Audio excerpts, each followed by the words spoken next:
time for the Ericaism of the day. And I just want to share this with you. My kids were downstairs. We watch movies downstairs. They always want to have family movie night. And everybody usually has a blanket. Everybody wants to be warm and snuggly while we watch. And they want to, have their own thing. They don't usually like to share. We're going to work on that part.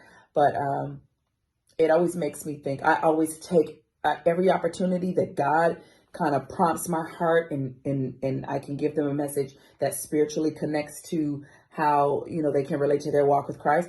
I started talking about comforters, right? And how they all have comforters, and you wouldn't want to go to sleep without your comforter because you'd be cold, and it keeps you warm at night. And I told them that the Holy Spirit wants to be your comforter and your covering. And never neglect the power of it, even if you don't understand it. I tell my kids to pray for understanding and faith. I tell my kids to pray to have a relationship with Christ. I love to hear them have their little conversations like, I was praying and I asked God for this. And, I know the devil can't get me. And, it's always so cute and adorable, but I know that's going to grow. But understanding that you are covered and comforted by the love of God, the grace of God, and the power of the Holy Spirit, I think is very crucial. And I think we struggle with that sometimes because we're so busy looking at our circumstance. We're so busy looking at how we feel and think right now, today, in this moment. But you have to let your spiritual imagination take over and think about what's coming. What could God possibly be doing? How could I prepare myself for what is to come? But I believe he's doing something. I believe that I'm covered, comforted, and I'm loved.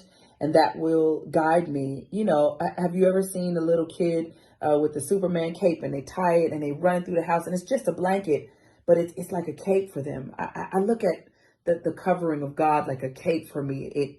It kind of blocks me from the enemy's attacks. It kind of keeps me from certain things, or even if I do have to go through certain things, that cape, that covering, that comforter, keeps me protected. It's like my force field. It's like a power field, a shield that covers me and keeps me from the devastation of the attack of the enemy. Doesn't mean that I won't go through stuff, but it means I've got the comforter, the covering to keep me safe. Are you covered is my question today. Are you spiritually covered? Do you have a pastor? Do you have someone that you're listening to that's guiding? Maybe it's someone in your family. I don't know who it is, but are you covered? Not only just by the Holy Spirit and by God, but is there somebody that you commune with, talk to, listen to, lean on, ask questions with when you're going through? Everybody needs a covering.